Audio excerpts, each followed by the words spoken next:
दोस्तों आज की इस वीडियो में मैं आपको यमुना प्रवाह मार्ग के बारे में बताऊंगा। यानी कि वो नदी जिसका नाम आपके ज़बान पे गंगा के तुरंत बाद आता है, वो नदी जिसका धार्मिक, सामाजिक और आर्थिक महत्व बहुत ज़्यादा है, उसी यमुना नदी के बारे में आज मैं आपको बताने वाला हूं। दोस्तों जब भी आप उत्तर भारत की तरफ देखते हो तो उत्तर भारत में उत्तर पश्चिम की तरफ देखने पे आपको सिंधु नदी मिलती है, उत्तर पूर्व की तरफ देखने पे आपको ब्रह्मपुत्र नदी मिलती है। लेकिन जब आप उत्तर मध्य भारत देखते हो, यानी कि बीच वाला हिस्सा जब आप देखते हो, तो वहाँ पे एक ही नदी बहुत ज़्यादा इंपॉर्टेंट है और वो है यमुना नदी। यमुना नदी गंगा नदी की सबसे बड़ी सहायक नदी है।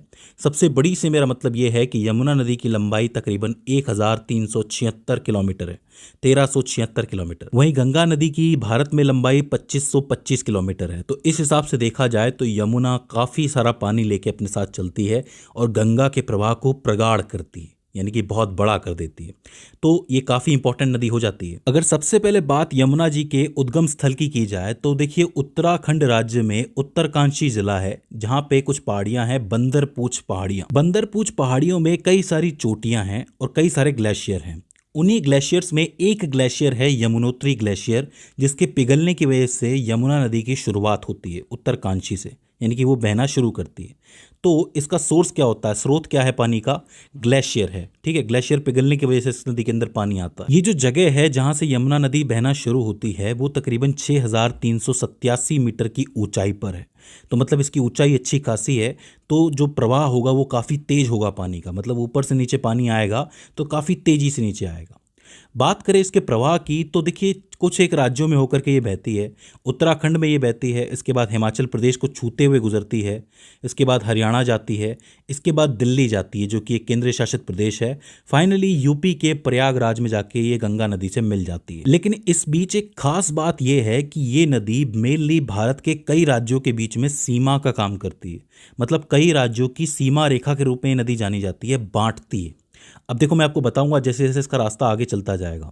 अगर पहले इसके रास्ते की बात कर ली जाए तो ये निकलती है यमुनोत्री ग्लेशियर से, उत्तराखंड से धीरे धीरे नीचे आती है और पहुंचती है देहरादून के कलसी के पास। कलसी के बाद जब ये आगे बढ़ती है तो ये हिमाचल प्रदेश और उत्तराखंड के अंदर आप देखोगे एक सीमा का काम करती है। मतलब ये हिमाचल प्रदेश को छूते हुए निकल रही है, सीमा से निकल रही है। तो दोनों के बीच में सीमा का जो काम है यमुना नदी करती है। जैसे ही हिमाचल प्रदेश पूरा होता है उसके तुरंत बाद शुरू हो जाता है हरियाणा। अब आप देखेंगे जब ये आगे बढ़ेगी तो हरियाणा और उत्तर प्रदेश के बीच में सीमा का काम करेगी। आगे जाने पर यह पहुंचती है दिल्ली। अब दिल्ली एक केंद्रीय शासित प्रदेश है, आपको पता है, और दिल्ली के अंदर जैसे ये घुसती है वहां पे इसका पॉल्यूशन लेवल बहुत ज़्यादा हाई हो जाता है। आपको पता है कि वहां पे दिल्ली में यमुना सबसे ज़्यादा पॉल्यूटेड है, सबसे ज़्यादा प्रदूषित है। दिल्ली में जाने के बाद ये वापस दिल्ली से बाहर निकलती है तो ये दोबारा हरियाणा के अंदर आ जाती है। हरियाणा के अंदर वापस ये सीमा बनाना शुरू करती है और फाइनली यहाँ पे हरियाणा एंड होता है और यहाँ से शुरू हो जाता है उत्तर प्रदेश। यानी कि यमुना नदी पूरी तरीके से उत्तर प्रदेश में एंटर कर जाती है। अब यहाँ से यूपी के कुछ ज़रूरी शहर आते हैं, जैसे कि मथुरा, आगरा, बटेश्वर, इटावा, जालौन, हमीरपुर, बांदा और प्रयागराज। तो इस तरीके से ये प्रयागराज में गंगा जी से जाकर के मिलती है। अब इस बीच में कई सारी इंपॉर्टेंट नदियां हैं जो इससे आके मिलती हैं, जिसको आप सहायक नदियां कहते हो। उनके बारे में मैं आपको बताऊं, इससे पहले मैं आपको 3 इंपॉर्टेंट बांधों के बारे में बताना चाहता हूं जो यमुना नदी पे बने हुए हैं। सबसे पहले हम ऊपर की तरफ चलेंगे वापस एक बार, हरियाणा, उत्तर प्रदेश और उत्तराखंड के बीच में यहाँ पे हथनी कुंड बैराज नाम का एक बांध है जो काफी ज्यादा इंपॉर्टेंट है। इसके बारे में कई सारे प्रश्न बन चुके हैं, इसलिए हथनी कुंड की जो पोजीशन है आपको याद रखनी है। इसके बाद आप थोड़ा नीचे आओगे तो दिल्ली के बाद आता है आपका नोएडा, और नोएडा में भी ग्रेटर नोएडा के इलाके में एक बांध है जिसका नाम है ओखला बांध। अब इसका नाम तो आपने कई बार सुना होगा। ओखला बांध नई दिल्ली से 10 किलोमीटर की दूरी पर है और यहीं से आपकी आगरा नहर भी निकलती है। काफ़ी इंपॉर्टेंट बांध हो जाता है। इसके बाद आप थोड़ा नीचे आओगे तो आपको मथुरा मिलेगा और मथुरा के जस्ट थोड़ा आगे आपको मिलता है गोकुल बैराज। अब इसको याद रखना बहुत आसान है। मथुरा, किशन जी, गोकुल, वृंदावन, इसको याद करना बहुत ही आसान है। तो मथुरा के पास गोकुल बैराज आ जाता है, ग्रेटर नोएडा के अंदर आपका ओखला बांध आ जाता है, और जब आप ऊपर जाते हो उत्तराखंड के पास तो वहाँ पे कौन सा है, हथनी कुंड बांध आ जाता है। तो ये 3 इंपॉर्टेंट बांध है, इनको आपको ज़रूर याद रखना है। अब इसके बाद हम लोग बात कर लेते हैं यमुना नदी की सहायक नदियों के बारे में। तो देखो पहले एक चीज क्लियर कर लेते हैं, यमुना नदी इस दिशा के अंदर बह रही है। अगर हम इस दिशा में खड़े हो जाएं तो हमारे लिए ये वाला हिस्सा राइट है और ये वाला हिस्सा लेफ्ट है। यानी कि लेफ्ट से आने वाली सहायक नदी अलग होगी और राइट से आने वाली सहायक नदी अलग होगी। शुरुआत अगर हम सहायक नदियों की कर रहे हैं तो सबसे पहले राइट साइड से एक नदी आती है सबसे ऊपर से, जिसका नाम है टॉन्स नदी। अब देखो खास बात यह है कि जो टॉन्स नदी है वो ग्लेशियर से निकल के आती है, तो इसमें पानी बहुत ज्यादा होता है, इसीलिए इसको सबसे बड़ी सहायक नदी कहा जाता है। अब इसको ध्यान से समझना, सबसे लंबी सहायक नदी नहीं, सबसे बड़ी सहायक नदी। वो इसलिए क्योंकि इसके अंदर पानी बहुत ज़्यादा होता है, और वो पानी ज़्यादा होता है तो सबसे ज़्यादा पानी यही छोड़ती है यमुना के अंदर, तो टॉन्स नदी इंपॉर्टेंट है। दूसरी बात यह है कि जो हिमाचल प्रदेश है और जो उत्तराखंड है उसके बीच में सीमा का काम भी करती है टॉन्स नदी। ध्यान से देखो, समझो, यहाँ तक टॉन्स नदी सीमा का काम करती है, इसके आगे यमुना नदी सीमा का काम करती है। फिर से यहाँ से टॉन्स नदी सीमा का काम करती है, इसके आगे यमुना नदी काम करती है सीमा का। कोई दिक्कत है समझने में? इसको नहीं होनी चाहिए, बहुत ही सिंपल है, ठीक है। तो टॉन्स नदी पहली नदी हो जाती है और वो सबसे बड़ी कहलाती है क्योंकि ये सबसे ज़्यादा पानी लेके आती है।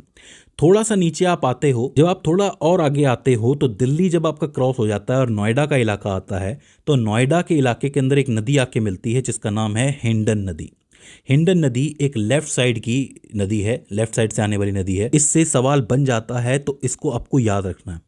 हिंडन के बाद जब आपका उत्तर प्रदेश शुरू होता है, पलवल पार हो जाता है, हरियाणा पार हो जाता है, तो उत्तर प्रदेश प्रॉपरली शुरू हो जाता है। तो जब ये नदी प्रॉपरली उत्तर प्रदेश में होती है तो कई सारी नदियाँ इससे आके मिलती हैं। सबसे पहले आके मिलती है चंबल। चंबल जो है यमुना नदी की सबसे लंबी सहायक नदी है, कंफ्यूज नहीं होना, सबसे लंबी है। पानी इसका कम हो सकता है लेकिन लंबी बहुत है ये। अब चंबल नदी कहाँ से निकलती है? महू शहर से निकलती है, मध्य प्रदेश के। इसके बारे में मैं आपको अलग से एक वीडियो बना के बता चुका हूँ, अगर आपने नहीं देखी है तो प्लीज़ जाके देख लीजिए। ये नदी कहाँ आके मिलती है यमुना नदी से? इटावा के अंदर मिलती है। जब आप इटावा से थोड़ा आगे जाते हो तो एक आता है हमीरपुर ज़िला। हमीरपुर ज़िले के अंदर दो नदियां आके मिलती है। एक नदी है सीन नदी जो कि रायसेन से निकलती है। रायसेन कहाँ पे है? मध्य प्रदेश के अंदर है। ये नदी आकर के मिलती है कहाँ पे? हमीरपुर के अंदर। और उसी हमीरपुर के अंदर एक और नदी आती है जिसका नाम है बेतवा नदी। अब ये बेतवा कहाँ से आती है? होशंगाबाद से आती है, मध्य प्रदेश से, जो आकर के मिलती है यमुना के अंदर। लेकिन आपको यहाँ पे एक चीज़ याद रखनी है कि बेतवा जब यमुना में मिलती है तो उससे पहले बेतवा की एक सहायक नदी और है जिसका नाम है धसान नदी, ठीक है। तो धसान नदी को आपको याद रखना है, जो बेतवा में मिलती है। और बेतवा किस में मिलती है? यमुना नदी में। कहाँ मिलती है? हमीरपुर ज़िले के अंदर मिलती है। हमीरपुर से एक और आगे थोड़ा एक ज़िला और है जिसका नाम है बांदा ज़िला, और बांदा के अंदर एक नदी आके मिलती है केन नदी। इसका नाम आपने सुना होगा। केन नदी जो है वो कटनी ज़िले की कैमूर पहाड़ियों से निकलती है, मध्य प्रदेश से, और बांदा ज़िले में आके यमुना नदी से मिल जाती है। इसके बाद आपका आता है प्रयागराज। हालांकि एक दो ज़िले और हैं लेकिन प्रयागराज इंपॉर्टेंट ज़िला है हमारे लिए। यहाँ पे जो आपकी यमुना नदी है वो गंगा जी से आके मिल जाती है, जिसको आप संगम के नाम से भी जानते हो। तो इस तरीके से यमुना नदी अपना प्रवाह मार्ग पूरा करती है। तो दोस्तों मुझे उम्मीद है कि आपको यमुना प्रवाह मार्ग समझ में आया होगा। अगर इसके बाद भी इसके अंदर आपको कोई क्वेरी आती है, कोई दिक्कत आती है, तो आप हमें कमेंट सेक्शन में बता सकते हैं। तो दोस्तों आज की इस वीडियो के अंदर बस इतना ही। See you in the next one.